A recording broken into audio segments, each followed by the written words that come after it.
Namaste to everyone. Today I want to express my feelings about the relationship between a father and son. Actually, I was in my class 11, and there I taught a poem, Father to Son, that is written by Elizabeth Jennings. The message of the poem is very universal, and the message is that we should have a very good bonding with our dear ones, especially in this poem. It is about the father and a son who lost the kinshipness due to some misunderstandings and due to the generation gap or due to the teenage especially. So after teaching that poem, when I came to my office, and here I am full of emotions and full of thoughts, so that's why I decided to share with everybody.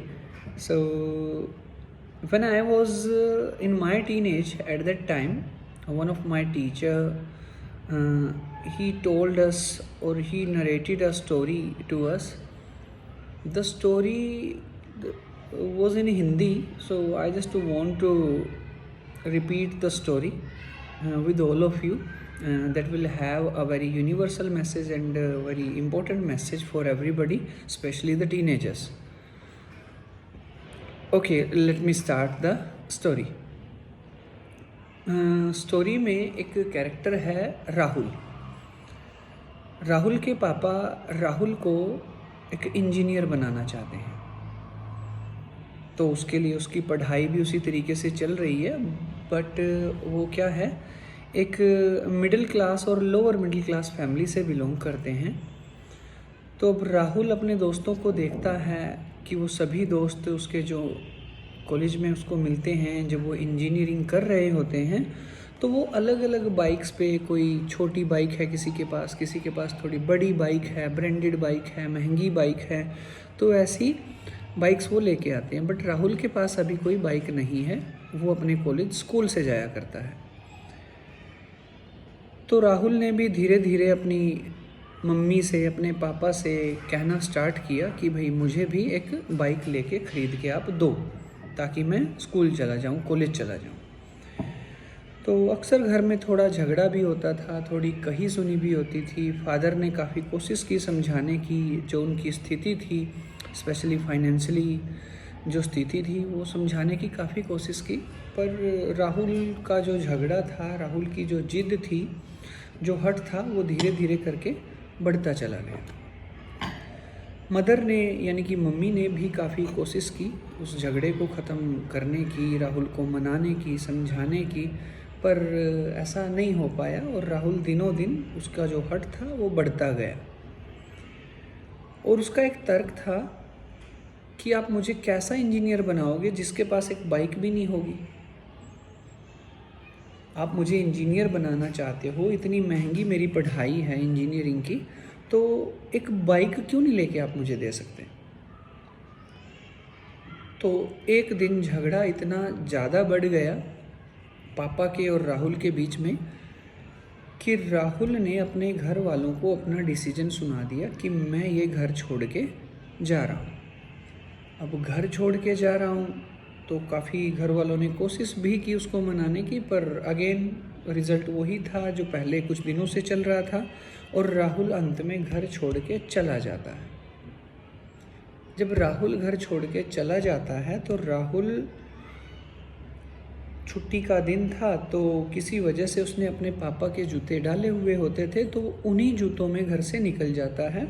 और चलते चलते एक काम और करता है, वो अपने पापा का जो सामने टेबल पर जो उनका वॉलेट, पर्स जो पड़ा था, रखा हुआ था एक्चुअली, तो वो उसको लेके चला जाता है कि ताकि उसको कहीं दूर, जहाँ भी उसको जाना पड़ेगा, जहाँ वो डिसाइड करेगा, कुछ किराए के पैसे मिल जाएंगे और इस तरीके से वो चला जाएगा. राहुल घर से चला गया. अब जब वो चलते चलते चलते चलते एक कच्चे रास्ते से जैसे एक पक्के रास्ते पे चढ़ा, तो उसको कुछ महसूस हुआ अपने पाँव में कि जैसे कुछ चुभा है. और जब राहुल ने देखा कि ओह, जूते की जो पिछला भाग है जिसको एडी बोलते हैं, वहाँ से उसके नीचे से जूता फटा हुआ है और उसको कोई कंकर पाँव में चुभ चुकी है। राहुल ने उस कंकर को निकाल के फेंक दिया और जो भी उसके मन में भाव थे उनको लेके वो आगे चलता रहा।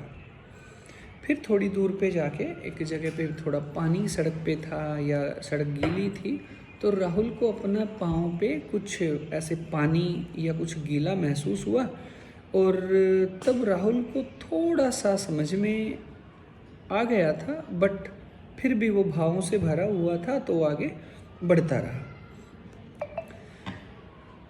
अब आगे एक बस का उसको इंतज़ार करना था और उस बस शेल्टर पे बैठ के अब वो सोच रहा था कि मैं कहाँ जाऊँ, कहाँ मुझे जाना चाहिए, घर छोड़ के आया हूँ। अभी भी उसका हटी था कि मुझे घर वापस नहीं जाना है, तो बस का इंतज़ार कर रहा था।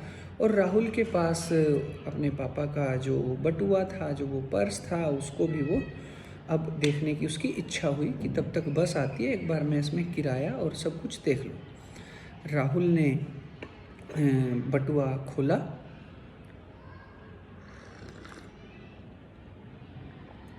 और बटुआ खोलते ही सबसे पहले पर्ची उसके अंदर से छोटी निकली। जैसे ही उसने उस पर्ची को उठाया तो पर्ची को खोला और पर्ची को खोलते ही राहुल ने देखा कि लैपटॉप के 40,000, उस पर्ची के ऊपर लिखा हुआ है लैपटॉप के 40,000। तो राहुल ने सोचा कि पापा के पास तो कोई लैपटॉप नहीं है, घर में एक लैपटॉप है, वो भी मेरे पास।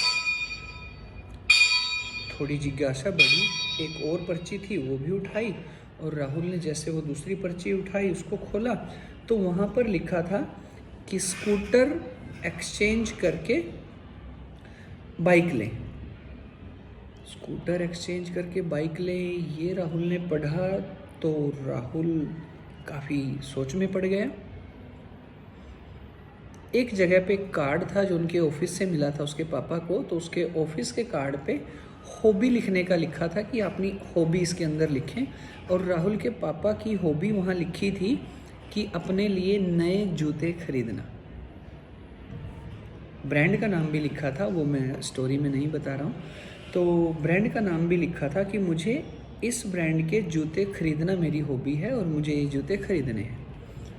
तब राहुल ने अपने पापा के जूते जो पहने हुए थे वो देखे, फटे हुए थे, गंदे थे, उनकी जो नीचे का हिस्सा था वो बिल्कुल ख़त्म हो चुका था। राहुल को याद आया कि कई बार राहुल की मम्मी ने राहुल के पापा को बोला है कि आप अपने लिए ना नए जूते खरीद लीजिए।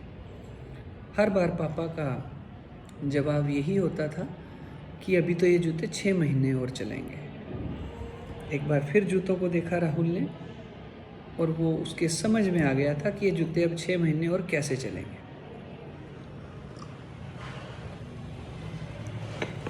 जब राहुल ने स्कूटर वाली बात का ध्यान किया तो अब राहुल ने कुछ सोचा नहीं, सीधा राहुल घर की तरफ दौड़ा। जब राहुल घर पहुंचा, मम्मी से पूछा पापा कहाँ हैं, तो पापा वहाँ नहीं थे और स्कूटर भी वहाँ पर नहीं था।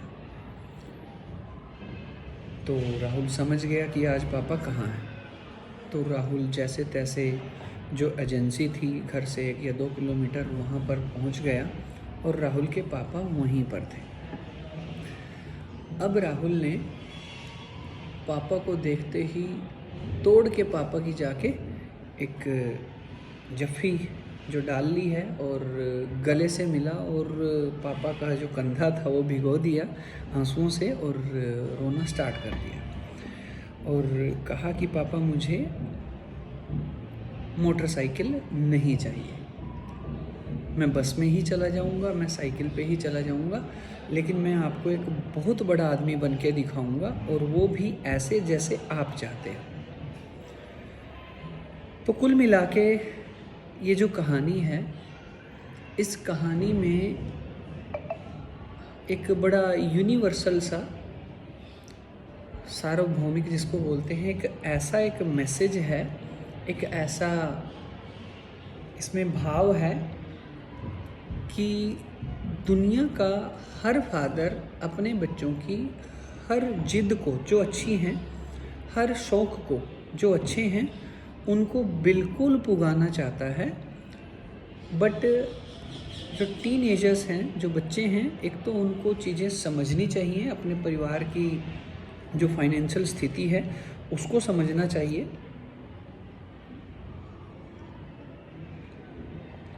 पापा की जो जेब है उसके साइज़ को समझना चाहिए और उसके अकॉर्डिंग ही सब चीज़ें करनी चाहिए। हाँ, फ्यूचर के लिए एक बहुत बड़ा लक्ष्य रखिए। मैं ये नहीं कहता कि अपनी इच्छाओं को दबाइए और जो अच्छी चीज़ें हैं, बड़ी चीज़ें हैं, आप उनसे दूर रहिए, उनसे डिप्राइव्ड रहिए, उनसे वंचित रहिए, ये मैं नहीं चाहता।